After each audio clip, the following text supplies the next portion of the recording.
Halo, namaku Adila. Panggil saja aku Dila.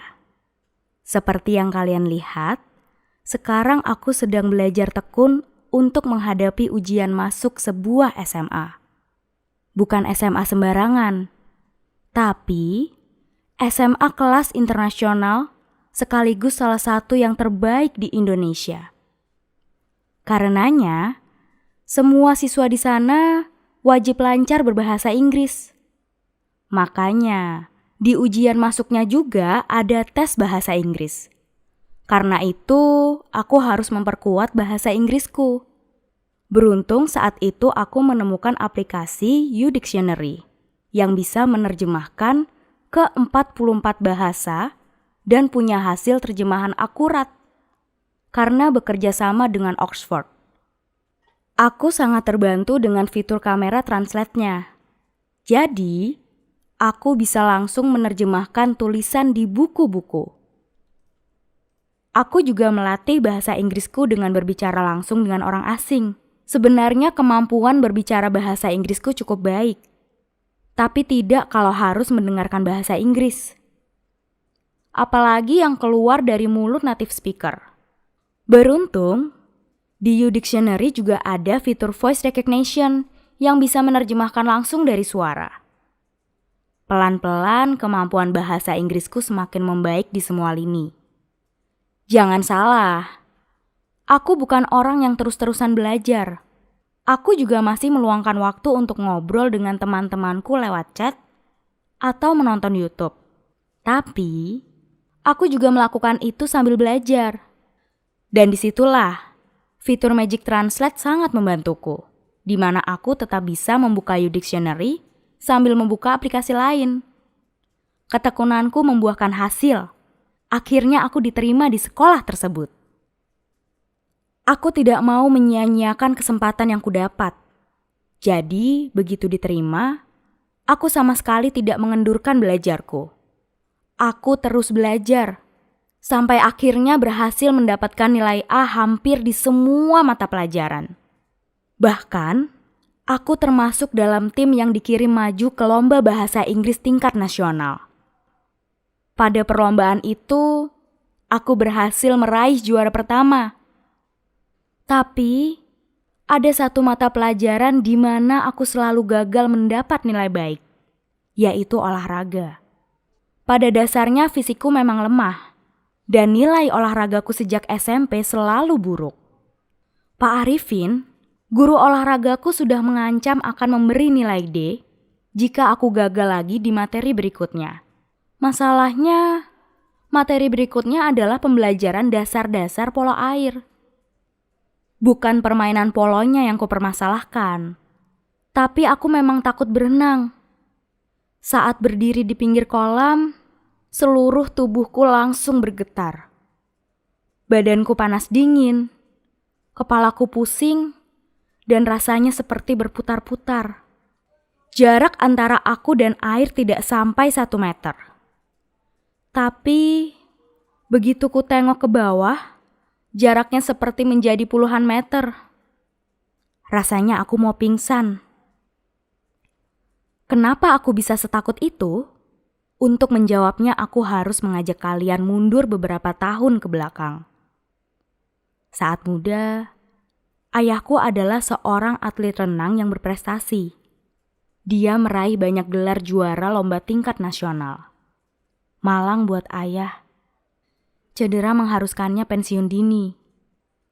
Dan karena itulah, dia berambisi membuat anaknya menjadi atlet renang juga. Sebenarnya, keinginan itu tidak salah. Hanya saja, cara yang dipakai ayah terlalu ekstrim. Saat aku masih bayi, dia beberapa kali menceburkan tubuhku ke dalam bak mandi yang terisi penuh. Katanya, biar aku terbiasa dengan air. Aktivitas itu akhirnya berhenti. Setelah ibuku memergoki ayah lalu memarahinya habis-habisan. Tapi keekstriman ayahku belum berhenti. Ketika aku menginjak usia 4 tahun, untuk pertama kalinya ayah mengajakku ke kolam renang. Tapi bukannya mengajariku pelan-pelan, Dia malah langsung melemparkanku ke dalam kolam. Bayangkan, seorang ayah melemparkan anak perempuannya yang masih balita ke dalam kolam renang tanpa pengaman. Ayah berharap aku bisa langsung beradaptasi, lalu berjuang dan berusaha berenang. Tapi tentu tidak semudah itu. Aku yang baru pertama kali ke kolam renang langsung tenggelam. Beruntung ibuku melihat itu. Lalu dengan cepat ia menyelam untuk menyelamatkanku. Aku menelan banyak sekali air hari itu. Beruntungnya, nyawaku masih tertolong. Sejak saat itu, aku tidak pernah berani berenang. Aku berusaha menjelaskan semua itu kepada Pak Arifin, tapi dia tidak peduli. Malah, dia berjanji akan memberiku nilai A untuk semester ini kalau aku mau ikut bermain polo air di kolam renang. Aku bingung. Kalau aku menolak, aku akan mendapat nilai D. Tapi tidak semudah itu buatku masuk ke kolam. Gimana? Gak mau dapat nilai A? Bentak Pak Arifin. Dan aku tidak bisa menjawab. Di tengah kebingunganku, Pak Arifin melakukan hal mengejutkan yang tak kubayangkan akan dilakukan, bahkan oleh guru segalak dia sekalipun. Dia menendangku ke arah kolam setelah berkata, "Susah banget dibilangin jadi anak." Seketika aku kehilangan keseimbangan. Aku berusaha tetap berdiri, tapi sia-sia. Aku langsung terbenam dalam kolam. Hanya dalam beberapa detik mulutku sudah kemasukan entah berapa liter air. Aku mati-matian berusaha menggapai permukaan, tapi tidak bisa. Apalagi kakiku mendadak kram. Samar-samar aku melihat wajah Pak Arifin yang berubah cemas dan teriakan teman-temanku. Aku mulai kehilangan kesadaran, tapi aku bisa merasakan ada orang yang menarikku ke permukaan. Entah siapa. Aku dibaringkan di pinggir kolam. Pertolongan pertama dilakukan kepadaku dan aku memuntahkan banyak sekali air. Aku kesulitan bernafas. Rasanya dadaku seperti diremas. Sesak sekali. Ditambah lagi, sekujur tubuhku terasa sangat dingin. Aku menggigil sangat kencang. Setelah beberapa menit, aku mendengar suara ambulan datang. Aku pun segera dibawa ke rumah sakit. Setelah itu aku tak sadarkan diri. Ya, aku koma gara-gara perbuatan guruku. Dari apa yang aku dengar setelah sadar, aku mengalami hipotermia. Kata dokter, suhu tubuhku turun drastis sampai 25 derajat. Padahal, suhu tubuh normal manusia adalah 36,5 hingga 37,5 derajat. Aku mengalami hipotermia berat. Aku beruntung masih hidup. Dan sejujurnya, aku sempat mengira aku sudah mati. Karena ketika koma, aku sempat merasakan diriku berjalan di sebuah terowongan yang sangat gelap. Tidak ada sedikit pun cahaya, tidak pula ada suara. Aku berusaha berteriak meminta tolong, tapi suaraku tidak keluar. Setelah berjalan beberapa saat, aku melihat secercah cahaya di ujung terowongan. Begitu aku hendak melangkah ke sana, tubuhku mendadak seperti ditarik dengan kuat menjauh dari sumber cahaya. Setelahnya aku terbangun. Aku terbangun dalam kondisi cemas, ketakutan, dan kebingungan.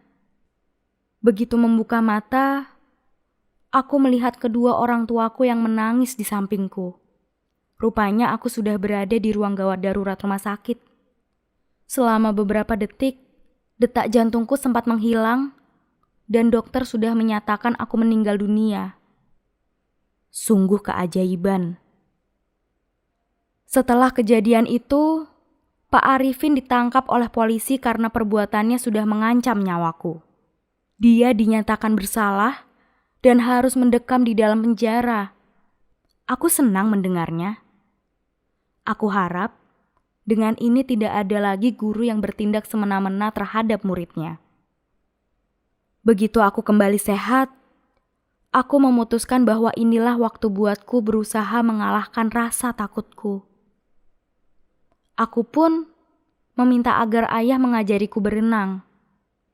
Tentunya, kali ini secara bertahap. Sekarang aku masih dalam proses.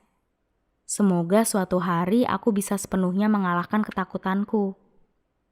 Terima kasih sudah mendengarkan ceritaku. Apa kalian juga punya rasa takut terhadap hal tertentu? Tuliskan pengalaman kalian di kolom komentar ya. Thanks for watching.